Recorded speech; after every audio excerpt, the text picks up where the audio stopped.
तो दोस्तों आज भारत और रशिया को लेकर एक बहुत ही बड़ी अपडेट निकल कर आई है और ऐसे में दोस्तों आपको बता दें कि Su-75 लड़ाकू विमान जो कि रशिया का चेकमेट लड़ाकू विमान होने वाला है। अभी तक ये बनकर तैयार नहीं हुआ है, लेकिन आने वाले समय में ये बनकर तैयार होने वाला है और इसी को लेकर अब एक बहुत ही बड़ी खबर निकल कर आई है, जिसको हम आपको विस्तार से बताएंगे। आप वीडियो में एंड तक बने रहिए। साथ ही अगर हमारे चैनल पर आप नए हैं तो चैनल को सब्सक्राइब कर लीजिए ताकि सबसे पहले हमारी वीडियो आप तक पहुंच पाए। तो चलिए दोस्तों सीधे चलते हैं वीडियो पर। तो दोस्तों सच मानिए कि आज भारत की मीडिया हो या फिर पूरे वर्ल्ड की मीडिया हो, हर एक सर्कल में एक ही यहाँ पर खबर घूम रही है और वो ये है कि क्या भारत आने वाले समय यानी कि 2024 के अंदर ही एक स्टेल्थ लड़ाकू विमान को खरीदने जा रहा है। क्या इस साल भारत Su-75 लड़ाकू विमान जो कि रशिया का एक सिंगल इंजन फाइटर जेट विमान है उसके ऑर्डर प्लेस करने वाला है। ऐसे में दोस्तों यकीन मानिए कि ये खबर आज हवा की तरह फैली हुई है और ये खबर निकल कर आई है रशिया की तरफ से।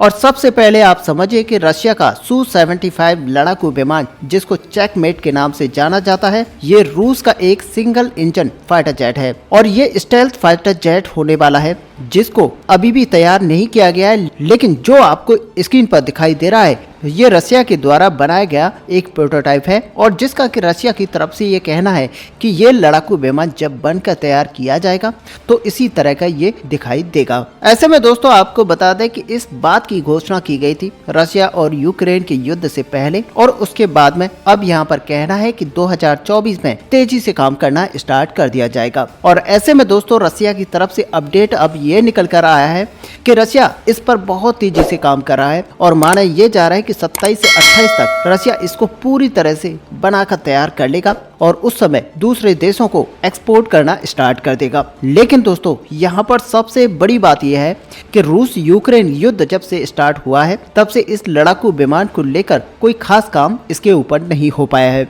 और ऐसे में अगर देखा जाए तो ये प्रोजेक्ट यहाँ पर लगातार डिले चल रहा है और ऐसे में यहाँ पर ये कहा जा रहा है कि अब ये शायद 2028 के बाद ही बनकर तैयार होगा और साथ ही दूसरे देशों के लिए ये एक्सपोर्ट 2028 के बाद में ही करने लायक बन पाएगा। ऐसे में दोस्तों सबसे पहले हम यहाँ पर समझ लें कि भारत अगर इस लड़ाकू विमान को खरीदने का मन बना भी लेता है तो भारत को ये किसी भी हद तक 2028 के हाफ से पहले नहीं मिल पाएगा, बल्कि आप ये समझ के चलिए कि ये 2030 तक ही भारत के हाथों में आ पाएगा। अब दोस्तों आपको बता दें कि रशिया की तरफ से ये जो विमान बनाया गया है ये मात्र बेचने के लिए ही बनाया गया है। ऐसे में आपको बता दें कि रूस अभी तक एक स्टेल्थ लड़ाकू विमान अपना खुद का नहीं बना पाया है और ऐसे में स्टेल्थ फाइटर जेट को बनाने के लिए रशिया को एक भारी मात्रा में पैसे की जरूरत है और ऐसे में पैसा इकट्ठा करने के लिए रशिया की तरफ से इस फाइटर जेट को एक स्कीम की तरह यूज किया जा रहा है। और दोस्तों आपको बता दें कि रशिया का यहाँ पर यही विचार था कि रशिया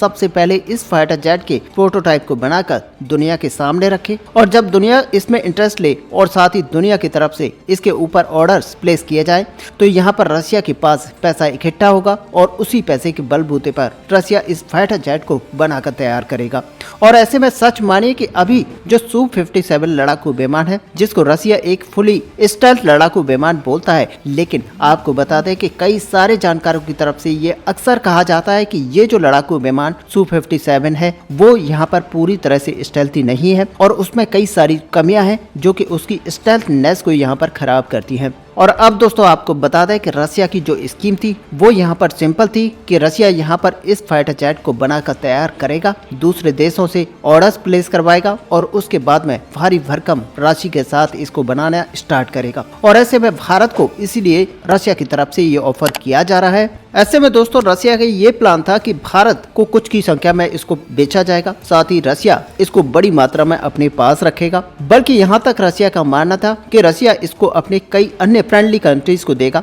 और आपको पता है कि चीन आज रशिया का सबसे अच्छा फ्रेंडली कंट्री है और इसी वजह से यहाँ पर माना जा रहा है कि रशिया इस फाइटर जेट को आने वाले समय में भारत के साथ ही चीन को भी दे सकता है। लेकिन दोस्तों आपको बता दें कि इस स्कीम में दिक्कत ये थी कि भारत शुरुआत से ही इस लड़ाकू विमान के प्रोग्राम में शामिल नहीं होना चाहता था और भारत की तरफ से साफ शब्दों में उसी समय पर मना कर दिया गया था जब रशिया की तरफ से फर्स्ट टाइम इसको ऑफर भारत के लिए किया गया था। ऐसे में दोस्तों आपको बता दें कि रशिया की तरफ से जब इसकी कीमत को बताया गया था तो काफी ऊंची कीमतों पर इसको बताया गया था और ऐसे में आप मानिए कि वहाँ पर भारत के लिए ये एक बड़ी चुनौती थी कि इस लड़ाकू विमान की परियोजना में शामिल हुआ जाए। बल्कि भारत के सामने चुनौती ये थी कि इसमें थोड़े से और पैसे मिलाकर भारत यहाँ पर अमेरिका से F-35 लड़ाकू विमान को एक्वायर कर सकता था। और सबसे बड़ी बात यह है कि अमेरिका का जो फाइटर जेट है ऑलरेडी यूज किया जाता है और ऐसे में इसका जो एक्सपीरियंस है बहुत ही अच्छा है और ये कई सारे युद्ध को भी लड़ चुका है। इसीलिए भारत की तरफ से ये तय किया गया था कि भारत रसिया की इस Su-75 परियोजना में शामिल नहीं होगा। और ऐसे में यहाँ पर भारत की तरफ से एमका को बनाया जा रहा था और एमका को लेकर काम उस पर तेजी से किया जा रहा था। लेकिन दोस्तों अब आपको बता दें कि इस पूरे मामले को लेकर अब एक नया रुख यहाँ पर देखने को मिल रहा है। अब यहाँ पर तमाम वर्ल्ड की मीडिया की तरफ से बयान दिखाया जा रहा है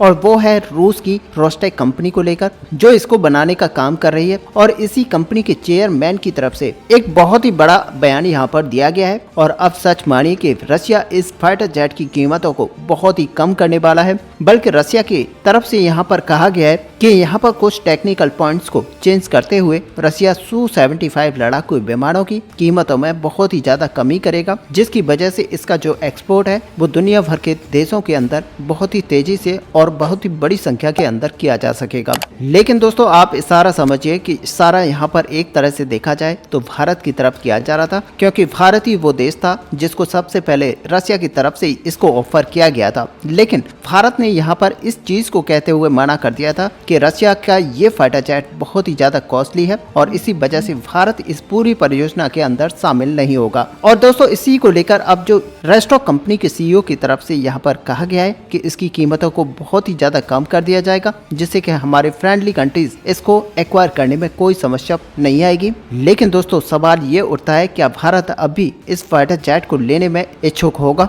क्योंकि आज की डेट में अगर दुनिया के और साथ ही खास करके भारत के विशेषज्ञों से अगर ये क्वेश्चन पूछा जाए कि भारत को क्या यहाँ पर 5th जनरेशन का फाइटर जेट लेना चाहिए, तो सबका यहाँ पर यही कहना होता है कि भारत को अपने खुद के एमका फाइटर जेट के ऊपर तेजी से काम करना चाहिए, न कि दूसरे देशों से 5th जनरेशन के फाइटर जेट को एक्वायर करना चाहिए। क्योंकि दोस्तों ये सच है कि Su-75 से ज्यादा बेटर हमारा एमका प्रोग्राम हो सकता है और अगर थोड़ी सी तेजी इसमें दिखाई जाए तो हमारा एमका फाइटर जेट 2030 तक बनकर तैयार हो सकता है। इसके अलावा तमाम डिफेंस एक्सपर्ट्स का ये कहना है कि अगर भारत एमका के डिले को देखते हुए चीन को स्टेल्थी फाइटर जेट से रोकने के लिए और उसके लिए भारत अगर खरीदने के लिए जाता है तो यहाँ पर सबसे बेस्ट ऑप्शन F-35 लड़ाकू विमान ही होगा, जो कि भारत के लिहाज से बहुत ही ज्यादा इम्पोर्टेंट होता है अगर यहाँ पर चीन को काउंटर करता है और हमारा एमका प्रोग्राम यहाँ पर डिले होता जाता है। और दोस्तों सच मानिए कि अगर इस तरह की बातें यहाँ पर की जा रही है तो इनका एक मीन्स बनता है जहाँ पर आप समझ सकते हैं कि 5th जनरेशन फाइटर जेट अगर कोई दुनिया भर के अंदर है तो यहाँ पर 5th जनरेशन फाइटर जेट मात्र F-35 लड़ाकू विमान है, जिसको एक ट्रू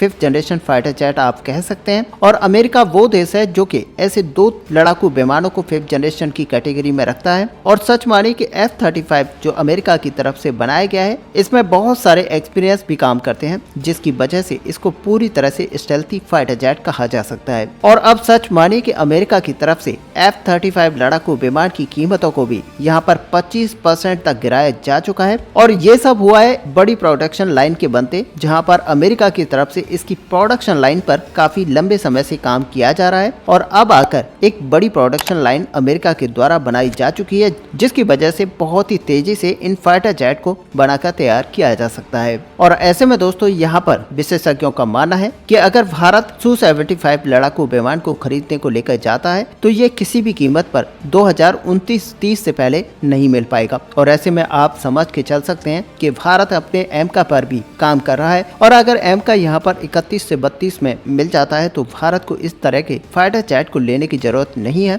बल्कि भारत को अब यहाँ पर चाहिए कि F-35 लड़ाकू विमान को कुछ के नंबर्स में यहाँ पर एक्वायर करे, अपनी वायुसेना की ताकत को यहाँ पर बढ़ा ले। और ऐसे में दोस्तों अगर इस तरीके से भारत यहाँ पर करता है कि वायुसेना के अंदर F-35 लड़ाकू विमान को इंडक्ट कराता है तो ये भारतीय वायुसेना की ताकत में काफी ज्यादा इजाफा होगा और साथ ही यहाँ पर हमारी वायुसेना जो अभी घटती हुई स्क्वाड्रन की क्षमता से परेशान है वो यहाँ पर मेंटेन होती हुई दिखाई देंगी। साथ ही भारत यहाँ पर तेजी से तेजस MK-1A फाइटर जेट को भी एक्वायर कर रहा है, जिससे कि हमारे वायुसेना की जो स्क्वाड्रन क्षमता है वो यहाँ पर बढ़ेगी। ऐसे में दोस्तों आपका यहाँ पर क्या मानना है? क्या भारत को एम का फाइटर जेट के ऊपर तेजी से काम करना स्टार्ट करना चाहिए? साथ ही अगर यहाँ पर जरूरत पड़ती है तो भारत को F-35 लड़ाकू विमान के साथ जाना चाहिए, ना कि यहाँ पर Su-75 लड़ाकू विमान जो कि अभी केवल पेपर्स पे है, वो यहाँ पर पूरी तरह से बनकर भी तैयार नहीं हुआ है, उसको लेकर इंटरेस्ट जताना चाहिए। आप अपना व्यू हमें कमेंट में लिखकर जरूर बताएं।